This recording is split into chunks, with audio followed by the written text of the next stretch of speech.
শক্তি কারণেই মন্তব্য করেছেন গয়েশ্বর।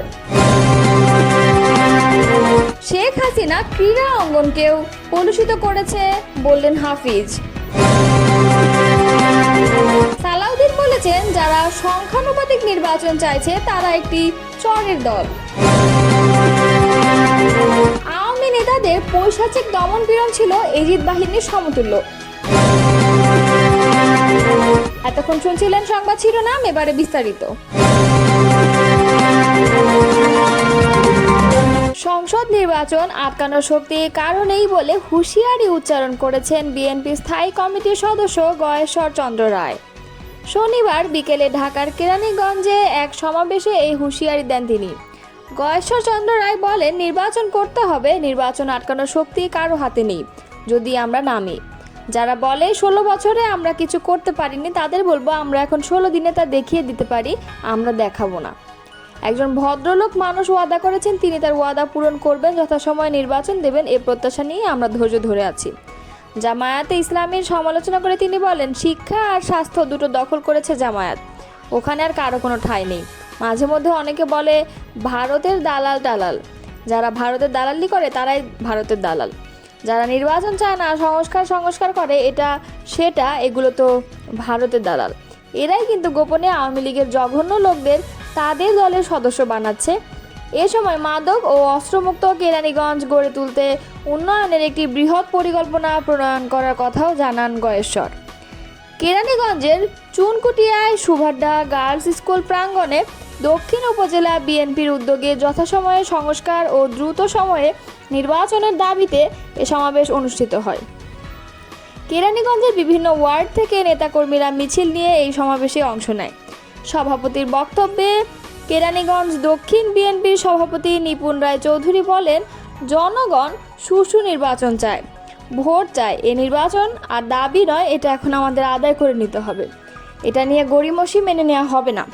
কেরানীগঞ্জ দক্ষিণ বিএনপির সাধারণ সম্পাদক মোজাদ্দেদ আলী বাবুর সঞ্চালনায় সমাবেশে বিএনপির স্থায়ী কমিটির সদস্য সালাউদ্দিন আহমেদ, যুগ্ম মহাসচিব হাবিবুন নবী খান সোহেল, সাংগঠনিক সম্পাদক শামা ওবায়েদ, তথ্য বিষয়ক সম্পাদক আজিজুল বাড়ি হেলাল সহ কেরানীগঞ্জ বিএনপি ও অঙ্গ সংগঠনের নেতারা বক্তব্য রাখেন।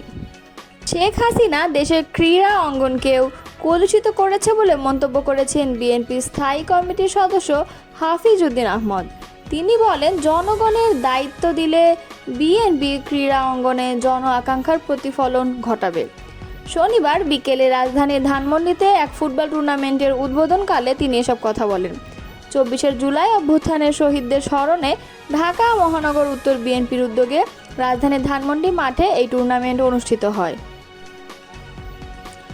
অনুষ্ঠানে বিএনপি সিনিয়র যুগ্ম মহাসচিব রুহুল কবির রিজভী বলেন, গণ অভ্যুত্থানে যারা জীবন দিয়েছেন তারাই জাতির শ্রেষ্ঠ সন্তান। পৃথিবীর খুব কম সংগ্রামে তরুণদের এমন আত্মত্যাগ দেখা যায়। শেখ হাসিনার বিভৎসতা ভাষায় প্রকাশ করার মতো নয়। এই ফ্যাসিজমের যেন আর পুনরাবৃত্তি না হয়। রিজভী বলেন, আজ চৌধুরী আলম, সাজেদুল হক সুমন, ইলিয়াস আলী এরা কোথায়? তাদের তো শেখ হাসিনার আইন শৃঙ্খলা বাহিনীর লোকেরা তুলে নিয়ে গেছে। সুতরাং তাদের ঠিকানা তো শেখ হাসিনার জানার কথা। তার শাসনামল তো ছিল নৈরাজ্যকর ও ভয়াবহ। অনেককেই তুলে নিয়ে আয়নাঘরে প্রথমেই বেদম মারপিট করা হয়েছে।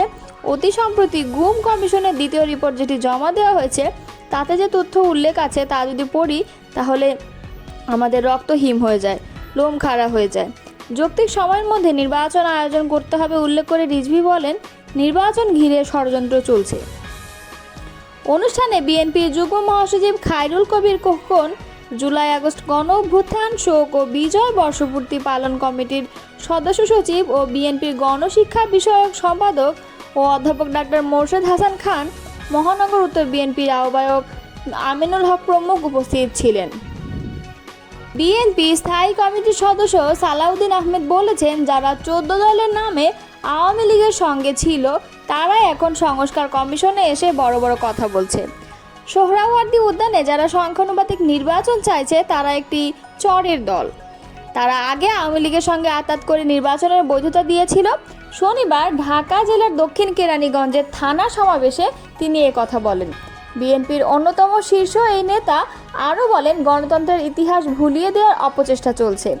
সংস্কার একটি চলমান প্রক্রিয়া। স্বল্প মেয়াদী সংস্কার করে দ্রুত নির্বাচন দিতে হবে। জনগণ ম্যান্ডেট দিয়ে বিএনপিকে ক্ষমতায় আনলে সংবিধানসহ সব সংস্কার বাস্তবায়ন করা হবে। মতপার্থক্য থাকলেও জুলাই অভ্যুত্থানের পক্ষের শক্তিকে ঐক্যবদ্ধ থাকার বার্তা দিয়ে সালাউদ্দিন বলেন, দ্বিমত ও বিরোধিতা থাকলেও সমৃদ্ধ বাংলাদেশ গড়তে গণঅভ্যুত্থানের পক্ষের রাজনৈতিক শক্তিগুলোকে ঐক্যবদ্ধ থাকতে হবে। বিএনপির এই নেতা আরও বলেন, কেউ যদি সংস্কার ও বিচারের নামে দীর্ঘমেয়াদে ভোট ছাড়া ক্ষমতায় থাকতে চায়, সেটি দুঃস্বপ্নে পরিণত হবে। জনগণের অধিকার প্রতিষ্ঠায় প্রয়োজনে আবারও সংগ্রাম করবে বিএনপি। জুলাই অভ্যুত্থানে নেতৃত্ব দেয়া ছাত্রদের নতুন রাজনৈতিক দল জাতীয় নাগরিক পার্টি প্রসঙ্গে সালাউদ্দিন আহমদ বলেন, ছাত্রদের নতুন দলের সফলতা কামনা করি। মৌলিক সংস্কার না হলে নির্বাচনে যাবে না বলে তারা বলছে, কিন্তু কি করলে তারা নির্বাচনে যাবে সেটি তো বলছে না। বিএনপির ভারপ্রাপ্ত চেয়ারম্যান তারেক রহমান বলেছেন, আওয়ামী নেতাদের পৈশাচিক দমনপীড়ন ছিল এজিদ বাহিনীর সমতুল্য। পবিত্র আশুরা উপলক্ষে শনিবার দেওয়া এক বাণীতে এ কথা বলেন তিনি। বাণীতে তারেক রহমান বলেন, ইসলাম ধর্ম অনুসারীদের জন্য অত্যন্ত ঘটনাবহুল ও স্মরণীয় একটি দিন হচ্ছে 10 মুহররম। বিশ্বের ইতিহাসে এই দিনটিতে অসংখ্য ঘটনা সংঘটিত হয়, তাই এই দিনটির মহিমা অসীম। এক বিয়োগান্তক বিষাদময় ঘটনার স্মৃতি বিজড়িত এই দিন, যা পবিত্র আশুরা হিসেবে পালন করা হয়।